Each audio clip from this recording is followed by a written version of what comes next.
kelahiran Nabi Muhammad Shallallahu Alaihi Wasallam.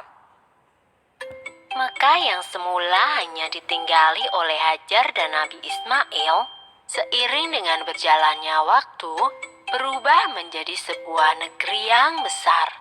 Berkat doa Nabi Ibrahim, negeri itu sungguh mendapatkan berkah dari Allah. Masyarakatnya hidup dalam kecukupan dan sejahtera. Beribu-ribu tahun kemudian, Mekah berubah menjadi negeri yang sangat kejam. Sebagian besar masyarakatnya mulai melupakan ajaran agama yang benar dan berganti menyembah berhala-berhala yang mereka ciptakan sendiri. Di antaranya adalah Saman, Watan, Nusyun, dan masih banyak lainnya. Semua itu adalah Tuhan yang mereka ciptakan dari batu, kayu, ataupun logam.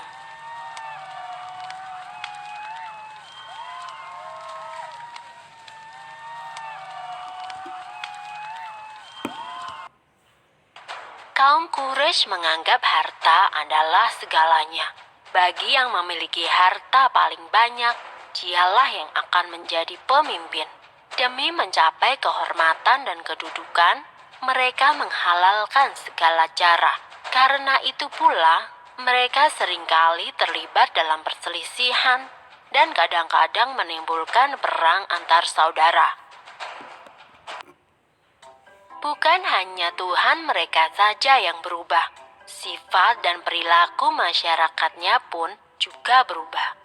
Kaum Quraisy yang secara turun-menurun menguasai Mekah dan Ka'bah mulai membentuk kelompok masing-masing.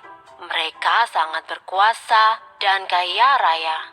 Namun kekayaan itu mereka dapatkan dengan cara yang tidak halal, merampok, memeras rakyat kecil, berjudi, curang dalam berdagang, dan perbudakan yang sangat kejam.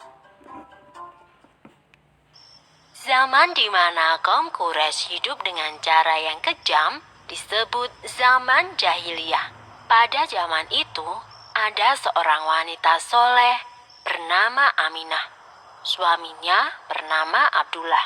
Pada saat Aminah mengandung, sang suami jatuh sakit dan akhirnya pun meninggal dunia. Aminah merasa sangat sedih karena harus hidup sendirian. Pada suatu malam, ia bermimpi melihat bulan jatuh ke pangkuannya. Menurut ahli tafsir mimpi, kelak anak yang dikandung oleh Aminah akan menjadi orang yang dihormati. Mekah dan Ka'bah semakin ramai dan berkembang. Orang dari segala penjuru selalu berkunjung ke Mekah untuk beribadah dan juga berdagang. Kemajuan Mekah membuat Abraha, seorang gubernur di Yaman, merasa kesal. Ia telah membuat rumah ibadah yang jauh lebih besar dan lebih megah daripada Ka'bah. Namun, tidak ada satupun orang yang mau beribadah ke Yaman. Abraha lalu memerintahkan agar semua pasukannya bersiap-siap. Mereka akan menyerang Mekah dan menghancurkan Ka'bah. Abraha dan pasukan bergajahnya menyerbu Mekah dengan penuh kesombongan.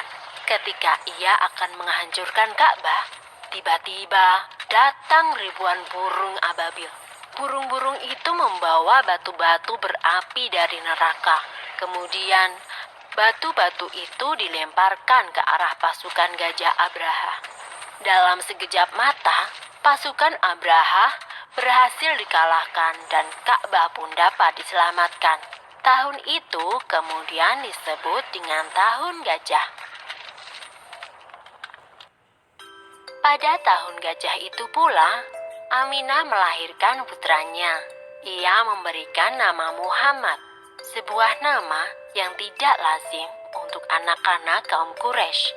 Ialah Nabi Muhammad, nabi terakhir yang diutus oleh Allah. Ia dilahirkan pada hari Senin, 12 Rabiul Awal, Tahun Gajah. Selesai.